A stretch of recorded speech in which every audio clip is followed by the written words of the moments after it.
Coba deh Anda pikirin terakhir kali merasa sakit.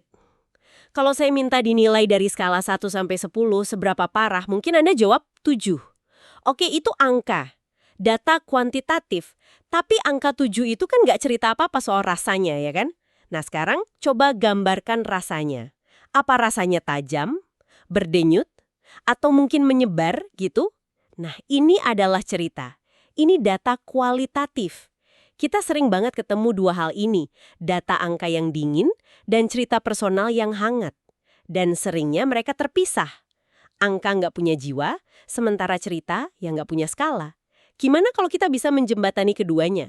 Untuk dapat gambaran yang jauh lebih utuh. Nah, sumber-sumber kita hari ini akan membahas sebuah disiplin ilmu yang mencoba melakukan persis hal itu. Namanya mixed methods atau metode campuran. Tepat sekali. Ini upaya untuk menjawab sebuah masalah yang fundamental banget. Kita punya artikel jurnal yang sangat mendalam dari Johnson, Onweguzzi, dan Turner, dan juga beberapa materi kuliah dari Universitas Leeds. Keduanya sepakat loh, bahwa metode campuran ini bukan sekedar tempelan aja, tapi sebuah paradigma penelitian utama ketiga. Wah, paradigma ketiga? Itu klaim yang besar sekali ya? Besar sekali. Artinya ini disejajarkan dengan dua raksasa penelitian, kuantitatif yang basisnya angka dan kualitatif yang basisnya narasi. Jadi, misi kita dalam pembahasan ini adalah untuk membedah klaim itu. Apa sih sebenarnya metode campuran itu? Kenapa dianggap revolusioner? Dan gimana cara kerjanya di dunia nyata tanpa bikin semuanya jadi, ya, berantakan? Oke. Mari kita mulai dari klaim besar itu, paradigma ketiga. Kedengarannya filosofis banget. Artikel Johnson dan kawan-kawan itu bahkan menelusurinya sampai ke perdebatan filsafat Yunani kuno. Ada Plato dengan kebenaran tunggalnya yang jadi cikal bakal kuantitatif. Terus ada kaum sofis dengan kebenaran relatifnya, cikal bakal kualitatif. Nah, metode campuran ini mereka sebut sebagai jalan tengah emas ala Aristoteles. Tapi, dalam istilah praktisnya itu artinya apa? Apa sekedar, oke, saya kumpulin survei dan wawancara di waktu yang sama, selesai. Nah, itu pertanyaan kuncinya. Dan jawabannya tidak sesederhana itu. Definisi dari Creswell yang ada di materi kuliah Anda itu menekankan sesuatu yang penting. Ini adalah penggunaan kedua pendekatan secara terintegrasi, sehingga kekuatan keseluruhan sebuah penelitian lebih besar daripada penelitian kualitatif atau kuantitatif saja. Kata kuncinya berarti integrasi ya. Betul sekali, integrasi. Bahkan ya, ada perdebatan menarik loh di kalangan para ahli soal sebutannya. Ada yang bilang mixed methods, ada yang bilang multi-method. Bedanya apa? Kedengarannya mirip banget. Bedanya cukup penting. Coba bayangin Anda lagi masak. Menurut pemikir kayak Huey Chen, mixed methods itu kayak bikin adonan kue. Anda campur tepung, telur, gula. Dari awal, mereka udah nyatu jadi satu entitas baru. Udah nggak bisa dipisahin lagi. Nah, itu integrasi sistematis. Oke, jadi adonan kue. Sementara itu, multi-method kata Al Hunter lebih kayak menyajikan steak dengan kentang goreng. Keduanya ada di piring yang sama, saling melengkapi, tapi mereka tetap dua hal yang terpisah. Saya ngerti. Steak ya steak, kentang ya kentang. Persis, keduanya valid, tapi metode campuran yang kita bahas ini lebih ke ide membuat kue tadi, penggabungan yang disengaja dan mendalam. Gitu. Oke. Analogi kue dan steak itu ngebantu banget. Tapi ini langsung munculin pertanyaan lain di kepala saya. Bikin kue dari awal kan jelas jauh lebih rumit ya. Butuh lebih banyak usaha daripada sekedar naruh steak dan kentang di piring. Kenapa seorang peneliti mau repot-repot melakukan semua pekerjaan ekstra ini? Untungnya apa? Nah, disitulah letak kejeniusannya. Ini bukan soal kerja ekstra, tapi kerja strategis. Sumber-sumber kita merujuk pada kerangka klasik dari Green, Caraceli, dan Graham. Mereka menguraikan ada 5 alasan utama. Alasan pertama, dan ini yang paling terkenal, adalah triangulasi. Triangulasi. Saya pernah dengar istilah ini. Idenya kayak ngecek satu berita dari beberapa sumber berbeda gitu kan? Kalau misalnya BBC dan Reuters laporin hal yang sama, kita jadi lebih yakin informasinya benar. Persis seperti itu. Analogi yang bagus sekali. Atau kalau mau yang lebih klasik, kayak para pembuat peta kuno. Mereka pakai beberapa titik referensi buat nentuin satu lokasi dengan akurat. Dalam penelitian, ya Anda pakai survei, data kuantitatif, dan wawancara, data kualitatif, buat melihat fenomena yang sama. Kalau keduanya menunjuk ke kesimpulan yang sama. Keyakinan kita jadi meningkat pesat. Masuk akal. Betul, jadi itu untuk konfirmasi. Oke, itu yang pertama. Apalagi? Alasan kedua adalah komplementaritas, saling melengkapi. Di sini tujuannya bukan cuma konfirmasi, tapi untuk dapat gambaran yang lebih kaya. Gampangnya, ini kayak nonton film plus dengerin komentar sutradaranya. Oh, menarik. Filmnya sendiri itu data kuantitatif, menunjukkan apa yang terjadi di layar. Tapi komentar sutradara itu data kualitatifnya. Dia ngejelasin kenapa dia pilih sudut kamera itu, kenapa aktor ngucapin dialognya dengan intonasi begitu. Anda dapat lapisan makna yang nggak bakal Anda dapat kalau cuma nonton filmnya doang. Saya suka analogi itu. Jadi, angka ngasih tahu faktanya, cerita ngasih tahu maknanya. Lalu, gimana kalau kita butuh satu metode untuk ngebangun metode yang lain? Nah, Anda sudah mendahului saya. Itu alasan ketiga, pengembangan. Ini adalah proses yang berurutan. Bayangin Anda mau meneliti soal burnout di kalangan pekerja startup teknologi. Anda mungkin belum tahu nih, pertanyaan apa yang paling relevan untuk ditanyain di survei besar. Jadi Anda mulai dulu dengan wawancara mendalam sama 10-15 pekerja. Dari cerita mereka, data kualitatif, Anda nemuin kalau isu utamanya bukan jam kerja panjang, tapi perasaan tidak dihargai. Oh, sebuah temuan yang dalam. Betul. Nah, temuan ini kemudian Anda pakai untuk merancang kuesioner kuantitatif yang jauh lebih tajam, jauh lebih relevan untuk disebar ke ribuan pekerja. Metode pertama membangun fondasi untuk metode kedua. Tunggu dulu. Kalau gitu, bukannya ada resiko bias yang besar ya? Kalau Anda kebetulan wawancara 15 orang yang pengalamannya mirip-mirip semua, kuesioner yang Anda buat jadi nggak objektif lagi dong? Itu kritik yang sangat valid. Dan itu salah satu tantangan terbesar dalam desain ini. Makanya peneliti harus sangat transparan tentang gimana temuan kualitatif awal itu membentuk instrumen kuantitatifnya dan harus mengakui potensi keterbatasannya.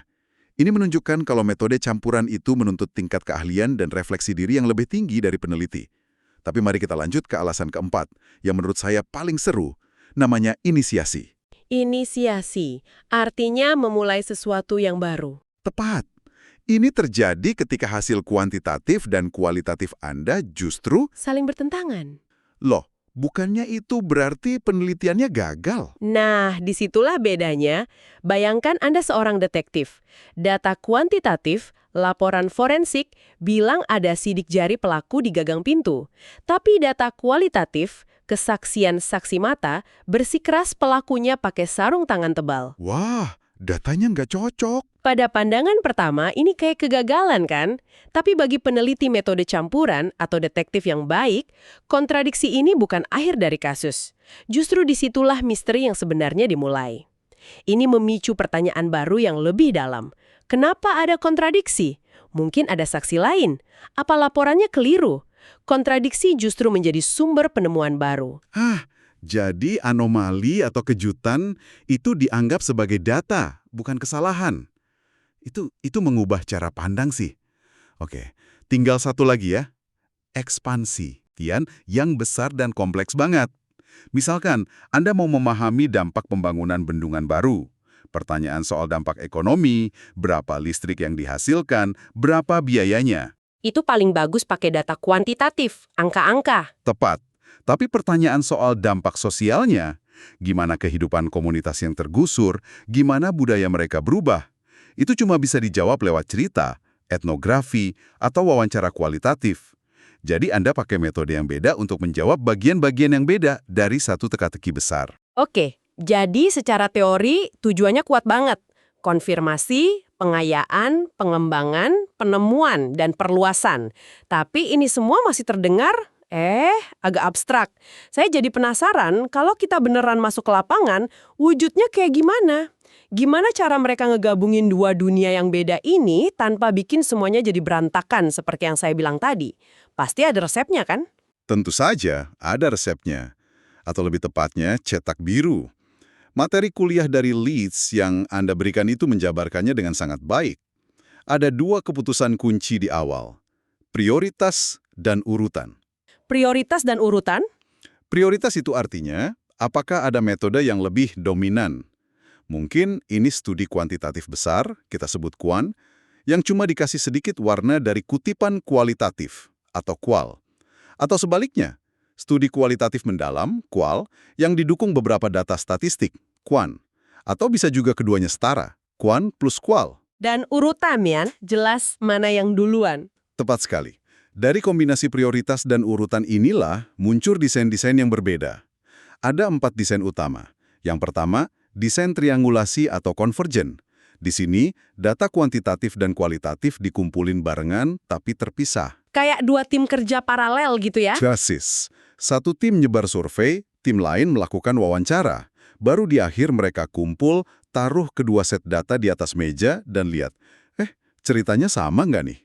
Tujuannya murni untuk validasi silang. Oke, itu yang paralel. Terus ada yang berurutan, kayak yang kita bahas di tujuan pengembangan tadi. Benar. Itu membawa kita ke desain explanatory. Urutannya kuantitatif dulu, baru kualitatif. Ini desain yang umum banget. Contohnya, sebuah perusahaan lihat data internalnya dan nemu pola aneh. Tingkat pengunduran diri karyawan perempuan di level manajer menengah 3 kali lebih tinggi dari laki-laki. Wow, itu apanya? Datanya jelas. Betul. Itu apanya dari data kuantitatif. Tapi angka itu nggak ngasih tahu mengapa. Maka perusahaan menindaklanjutinya dengan wawancara rahasia dengan para manajer perempuan, baik yang masih bertahan atau yang udah keluar, untuk menggali akar masalahnya. Jadi kualitatif menjelaskan kuantitatif. Dan tentu saja bisa dibalik dong. Kadang kita kan bahkan nggak tahu pola apa yang harus dicari di data besar. Bisakah kita mulai dengan cerita-cerita kecil untuk nemuin tema, baru kemudian kita uji tema itu berlaku luas atau enggak? Tentu. Dan itu adalah desain ketiga. Desain exploratory. Kualitatif dulu, baru kuantitatif. Anda mulai dengan pengamatan atau studi kasus. Mungkin Anda wawancara beberapa UMKM yang sukses banget di masa pandemi, dan Anda nemu benang merah. Mereka semua sangat aktif di komunitas lokal digital. Hipotesis yang menarik. Menarik, tapi kan baru dari segelintir kasus. Nah, Anda kemudian bikin survei yang kuantitatif untuk menguji hipotesis ini ke ratusan UMKM lain di seluruh negeri. Tujuannya untuk melihat apakah temuan awal Anda bisa digeneralisasi. Explanatory dan exploratory. Yang satu dari umum ke khusus, yang satu lagi dari khusus ke umum. Cukup intuitif sih. Yang terakhir ini namanya agak unik ya. Desain melekat atau embedded. Gimana tuh? Desain melekat ini agak beda. Di sini, satu jenis data dikumpulkan di dalam kerangka desain yang lebih besar. Contoh paling gampang, bayangin survei kepuasan pelanggan yang gede banget. Ada 99 pertanyaan, isinya skala 1-5. Itu kuantitatif. Tapi, di paling akhir, ada satu kotak kosong yang nanya, apakah ada hal lain yang ingin Anda sampaikan kepada kami? Nah, jawaban-jawaban naratif di kotak itu adalah data kualitatif yang melekat di dalam instrumen kuantitatif yang dominan. Tujuannya untuk ngasih sedikit konteks atau menangkap hal-hal tak terduga yang nggak kecakup di pilihan ganda. Oke, jadi kalau kita balik ke contoh perusahaan streaming yang kehilangan pelanggan. Katakanlah data kita yang kuantitatif menunjukkan ada penurunan drastis setelah bulan pertama gratis. Desain mana yang paling cocok untuk cari tahu kenapa? Pertanyaan bagus. Anda bisa pakai desain explanatory. Anda kan sudah punya apanya, penurunan setelah bulan pertama. Sekarang Anda butuh mengapanya. Betul. Anda bisa tindak lanjuti dengan wawancara mendalam yang kualitatif dengan sekelompok pengguna yang berhenti langganan. Mungkin nanti Anda akan nemuin alasannya bukan karena harga, tapi karena mungkin antar mukanya membingungkan, atau konten yang mereka cari ternyata nggak ada. Temuan kualitatif ini akan menjelaskan angka penurunan yang Anda lihat tadi. Tapi bukankah semua desain ini kedengarannya butuh sumber daya yang sangat besar? Maksud saya, melakukan survei dan wawancara mendalam itu kan butuh waktu 2 kali lipat, biaya 2 kali lipat, dan mungkin tim dengan keahlian yang beda-beda. Apa hasilnya beneran sepadan? Anda menyentuh inti dari tantangan praktis metode campuran. Ini sama sekali nggak gampang dan nggak murah. Itulah kenapa keputusan untuk menggunakannya harus strategis, bukan karena terdengar keren aja. Anda harus punya alasan yang kuat, salah satu dari 5 tujuan yang kita bahas tadi. Oke. Tantangan lainnya adalah risiko hasil yang bertentangan, kayak di skenario inisiasi tadi. Menjelaskan kenapa angka dan cerita Anda nggak sinkron, itu butuh analisis yang sangat canggih.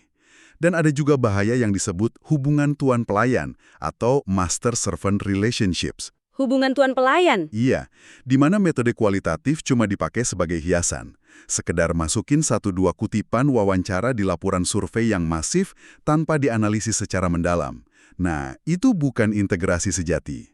Artikel Johnson dan kawan-kawan juga menyinggung kalau bidang ini masih terus berkembang ya, terutama dalam mencari landasan filosofisnya.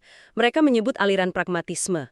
Apa kaitannya? Pragmatisme itu jadi semacam ruh bagi metode campuran. Selama bertahun-tahun kan ada perang paradigma antara kubu kuantitatif yang percaya pada satu kebenaran objektif dan kubu kualitatif yang percaya pada banyak kebenaran subjektif. Betul, selalu ada perdebatan itu. Nah, pragmatisme datang sebagai penengah. Dia bilang, lupakan perdebatan filosofis yang nggak ada ujungnya itu. Fokus hanya pada pertanyaan penelitian Anda. Dan gunakan alat apapun, mau angka, cerita, atau keduanya, yang paling efektif untuk menjawab pertanyaan itu secara praktis dan berguna. Filsafat ini membebaskan peneliti dari keharusan memilih satu kubu dan mendorong mereka jadi lebih fleksibel dan berorientasi pada solusi. Jadi, apa artinya semua ini bagi Anda yang mendengarkan? Setelah membedah sumber-sumber ini, terlihat jelas kalau metode campuran itu lebih dari sekedar teknik. Ini sebuah cara berpikir. Ini adalah sintesis dari apa dan berapa banyak dari dunia kuantitatif dengan mengapa dan bagaimana dari dunia kualitatif. Kekuatannya itu bukan pada pencampurannya, tapi pada desainnya yang disengaja. Apakah tujuannya untuk mengkonfirmasi, memperkaya, membangun, menemukan, atau memperluas? Pilihan itu akan menentukan cetak biru mana yang Anda gunakan. Untuk mendapatkan gambaran yang lebih utuh, lebih bernuansa, dan ujung-ujungnya lebih bisa ditindaklanjuti. Sebagai penutup, saya ingin meninggalkan Anda dengan sebuah pemikiran yang cukup provokatif. Ini dari Simons dan Gorard yang dikutip di materi seminar Anda. Mereka menulis, kami menyerukan kematian metode campuran dan kelahiran kembali penelitian biasa sebagai sebuah keahlian, craft. Wah, itu radikal sekali. Radikal, kan? Dan ini membawa kita pada sebuah pertanyaan terakhir untuk Anda renungkan. Apakah kita benar-benar butuh semua label ini, kualitatif, kuantitatif, campuran, atau jangan-jangan semua penelitian yang benar-benar hebat itu pada dasarnya adalah sebuah keahlian, sebuah craft, seperti seorang pengrajin ahli yang secara intuitif tahu kapan harus pakai pahat, yaitu metode kualitatif, dan kapan harus pakai meteran, yaitu metode kuantitatif, untuk menciptakan sebuah karya yang paling utuh dan paling meyakinkan.